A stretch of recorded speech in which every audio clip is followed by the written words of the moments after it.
അസ്സലാമു അലൈക്കും വറഹ്മത്തുള്ളാഹി വബറകാത്തു. ഇസ്ലാമിക ചരിത്രത്തിലെ സുപ്രധാനമായ ദിവസമാണ് ദുൽഹജ്ജ് 9 അഥവാ അറഫാ ദിനം. ഇസ്ലാമിൻ്റെ പഞ്ചസ്തംഭങ്ങളിൽ ഒന്നായ ഹജ്ജിൻ്റെ സുപ്രധാന കർമ്മമാണ് അറഫയിലെ നൃത്തം. അതുകൊണ്ട് തന്നെയാണ് അൽ ഹജ്ജു അറഫ എന്ന് പഠിപ്പിച്ചത്.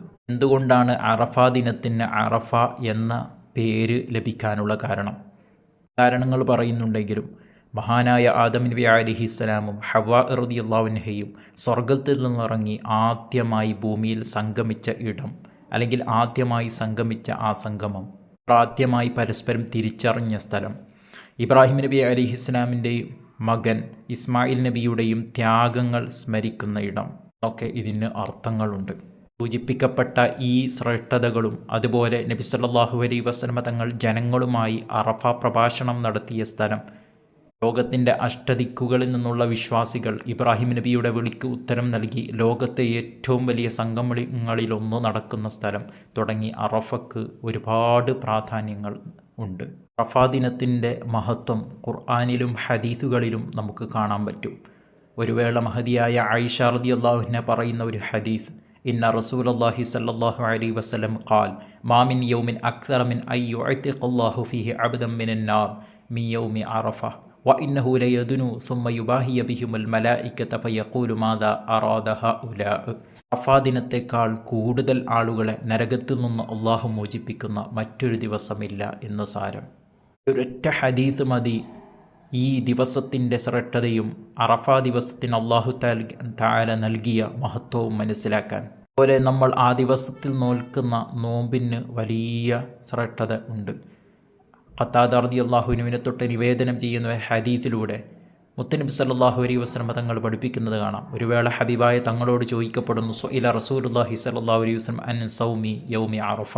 അറഫാ ദിവസത്തിൻ്റെ നോമ്പിനെക്കുറിച്ച് ചോദിക്കപ്പെട്ടപ്പോൾ മുത്തനബി സല്ലല്ലാഹു അലൈഹി വസല്ലം തങ്ങൾ പറഞ്ഞ മറുപടി, യുക്ഫിറു സനത്തൽ മാദിയ്യതി വൽ ബാഖിയ, യുക്ഫിറു സനത്തൽ മാദിയ്യ വൽ ബാഖിയ. അറഫാ ദിവസം നോമ്പനുഷ്ഠിച്ചാൽ കഴിഞ്ഞതും വരാനിരിക്കുന്നതുമായ വർഷങ്ങളിലെ പാപമോചനത്തിന് അത് കാരണമാകുമെന്നായിരുന്നു. മറ്റൊരു ഹദീസിൽ കാണാം, ഖൈറു ദുആഇ ദുആഉ യൗമി അറഫ. മനുഷ്യൻ നടത്തുന്ന പ്രാർത്ഥനകളിൽ വെച്ച് ഏറ്റവും ഉത്തമമായ പ്രാർത്ഥന അത് അറഫാ ദിനത്തിൽ ഒരു മനുഷ്യൻ ചെയ്യുന്ന പ്രാർത്ഥനയാണ് എന്ന്. അതുപോലെ സൂറത്തുൽ ബുറൂജിൽ 3-ാമത്തെ ആയത്ത്, വശാഹിദിൻ വ മഷ്ഹൂദ്, അവിടെ ഈ ആയത്ത് കൊണ്ട് ഉദ്ദേശിക്കപ്പെടുന്നത് അറഫാ ദിനമാണെന്ന് നമുക്ക് ഹദീസിൽ കാണാം. ഷാഹിദ് എന്നതിൻ്റെ വിവക്ഷ യൗമുൽ ജുമുഅയാണെന്നും മഷ്ഹൂദ് എന്നതുകൊണ്ടുള്ള വിവക്ഷ യൗമു അറഫയാണ് എന്നും അവിടുന്ന് മഹാനായ അബൂ ഹുറൈറ റളിയല്ലാഹു അൻഹുവിനെ തൊട്ട് നിവേദനം ചെയ്യുന്ന ഹദീസിലൂടെ, മഹാനായ തുർമുദി ഇമാം റിപ്പോർട്ട് ചെയ്ത ഹദീസിലൂടെ നമുക്ക് കാണാൻ പറ്റും. 23 വർഷത്തെ പ്രവാചകത്വ ദൗത്യ നിർവഹണത്തിനിടയിൽ നബി സല്ലല്ലാഹു അലൈഹി വസല്ലം തങ്ങൾ നിർവഹിച്ച ആദ്യത്തെയും അവസാനത്തെയും ഹജ്ജ് ആണ് ഹിജ്റ 10-ാം വർഷം നടന്നത്.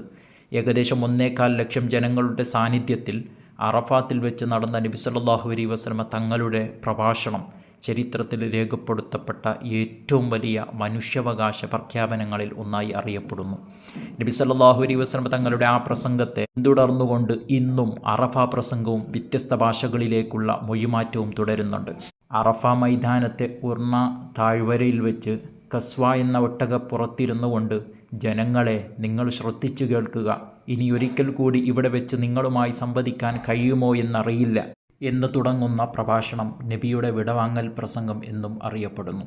ഓ ജനങ്ങളെ എന്ന തിരുനബിയുടെ അഭിസംബോധന വാക്യം തന്നെ അവിടുന്ന് നൽകാൻ പോകുന്ന സന്ദേശങ്ങൾ പ്രതിനിധാനം ചെയ്യുന്നത് മുഴുവൻ മാനവരാശിയുമാണെന്ന് വ്യക്തമാക്കുന്നു. അൽയൗമ അക്മൽതു ലക്കും ദീനക്കും വഅത്മംതു അലൈക്കും നിഅമതി വറളീതു ലക്കുമുൽ ഇസ്ലാമ ദീന എന്ന ഇസ്ലാം മതം പൂർണ്ണത കൈവരിച്ചതായി പ്രഖ്യാപിക്കുന്ന ഖുർആൻ വാക്യം ഇറങ്ങിയതും അറഫാ ദിനം ജബലുർ റഹ്മയിൽ വെച്ചായിരുന്നു. മുത്തനബി സല്ലല്ലാഹു അലൈഹി വസല്ലം തങ്ങളുടെ മനുഷ്യാവകാശ പ്രഖ്യാപനം ഖിയാമത്ത് നാൾ വരെ വരുന്ന സർവ്വ മനുഷ്യരെയും സ്പർശിക്കുന്ന വിഷയങ്ങളായിരുന്നു. ജീവനും സ്വത്തിനുമുള്ള വില നിങ്ങളുടെ ഈ ദിനവും മാസവും സ്ഥലവും അഥവാ ദുൽഹിജ്ജ 9 അറഫാ ദിവസത്തിന് എത്ര മഹത്വമുണ്ടോ, ഏത് നിലയിൽ പവിത്രത ആക്കപ്പെട്ടുവോ ആ നിലയിൽ ഓരോ മനുഷ്യൻ്റെയും സമ്പത്തും ജീവനും നിങ്ങൾക്ക് പവിത്രമാണ് എന്ന് പഠിപ്പിച്ചു കൊടുത്തു.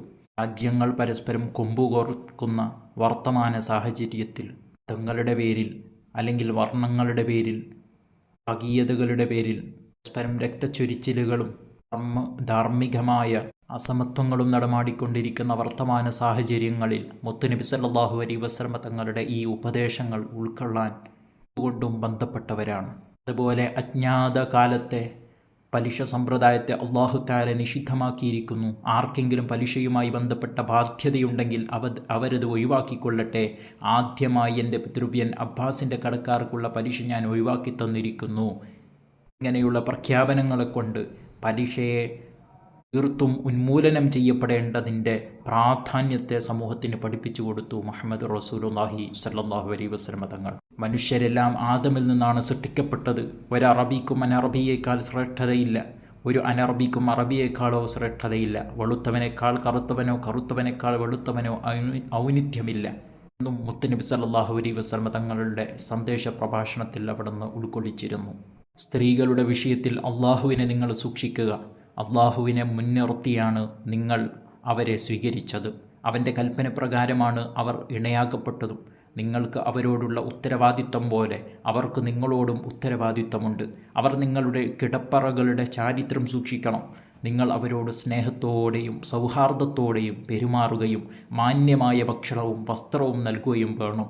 എന്നിങ്ങനെയുള്ള ഉപദേശങ്ങൾ കുടുംബകലഹങ്ങൾ അധികരിക്കുകയും ലൈംഗിക സദാചാരം അന്യവൽക്കരിക്കപ്പെടുകയും ചെയ്തുകൊണ്ടിരിക്കുന്ന ഇക്കാലത്ത് എത്രമാത്രം ഉജ്ജ്വലമായിട്ടാണ് ഇത് വായിക്കേണ്ടത് എന്നതിൻ്റെ പ്രസക്തി നമ്മൾ മനസ്സിലാക്കണം. അള്ളാഹുവിനോടുള്ള കടപ്പാട് പോലെ പ്രധാനമാണ് സഹജീവികളോടുള്ള കടപ്പാടും. സാമൂഹിക നന്മയെ ബലികഴിച്ച് സ്വാർത്ഥ താൽപ്പര്യങ്ങൾ നേടാനുള്ള വ്യക്തിയുടെ കാഴ്ചപ്പാട് നിരാകരിക്കുന്നു. വിശ്വാസികൾ പരസ്പരം സഹോദരങ്ങളാണ്. മറ്റുള്ളവനെ പ്രയാസമുണ്ടാക്കുന്നതൊന്നും ഒരു വിശ്വാസിയിൽ നിന്ന് സംഭവിക്കരുത്. ആരെന്തെങ്കിലും വിശ്വസിച്ച് നിങ്ങളെ ഏൽപ്പിച്ചാൽ അത് തിരിച്ചേൽപ്പിക്കുക തന്നെ വേണം എന്ന പ്രഖ്യാപനത്തിലൂടെ സൃഷ്ടികളോടുള്ള ബാധ്യതകൾ വീട്ടുന്നതിന് നബി സല്ലല്ലാഹു അലൈഹി വസല്ലമ തങ്ങൾ ഊന്നൽ നൽകുകയാണ്. സൗഹാർദ്ദപൂർണമായ ഒരു സാമൂഹിക പരിസരം രൂപപ്പെടുത്താൻ ഇതിലേറെ വലിയ ഏത് ദർശനമാണ് നമുക്ക് മുന്നോട്ട് വെക്കാനുള്ളത്? അള്ളാഹുവിനെ ആരാധിക്കാനുള്ള കൽപ്പന. നിങ്ങൾ അള്ളാഹുവിനെ മാത്രം ആരാധിക്കുക. ദിനേന 5 നേരം നിസ്കരിക്കുകയും റമദാൻ മാസം നോമ്പനുഷ്ഠിക്കുകയും നിങ്ങളുടെ സമ്പത്തിന് സക്കാത്ത് കൊടുക്കുകയും സാധിക്കുന്നവർ ഹജ്ജ് ചെയ്യുകയും വേണമെന്നും ഹബീബായ തങ്ങൾ അവിടുന്ന് പഠിപ്പിച്ചു. ഓരോ പ്രസ്താവനകൾക്ക് ശേഷവും ജനങ്ങളോട് ഞാനിത് നിങ്ങൾക്ക് എത്തിച്ചു തന്നില്ലയോ, അള്ളാഹുവിനെ സാക്ഷിയാക്കുന്നു എന്ന് പറയുകയും ഹാജറില്ലാത്തവർക്ക് ഈ വിഷയം എത്തിച്ചു കൊടുക്കണമെന്ന് ഫല്യുബല്ലിഗു ഷാഹിദു അൽ ഗായിബ, ഇവിടെ ഹാജറില്ലാത്തവർക്ക് ഈ വിവരങ്ങൾ എത്തിച്ചു കൊടുക്കണമെന്ന് പ്രഖ്യാപിക്കുകയും ചെയ്തുകൊണ്ടാണ് നബി സല്ലല്ലാഹു അലൈഹി വസല്ലം തങ്ങൾ അവിടുന്ന് പ്രസംഗം അവസാനിപ്പിച്ചത്. ഇത്രയും പവിത്രമായ ഒരു ദീനത്തെ ഒരിക്കലും, ഒരുപാട് അനുസ്മരണങ്ങൾ നിറഞ്ഞുകിടക്കുന്ന ഈ ദിവസത്തെ ഒരിക്കലും നമ്മൾ അലസന്മാരായി നഷ്ടപ്പെടുത്തി പോകരുതേ.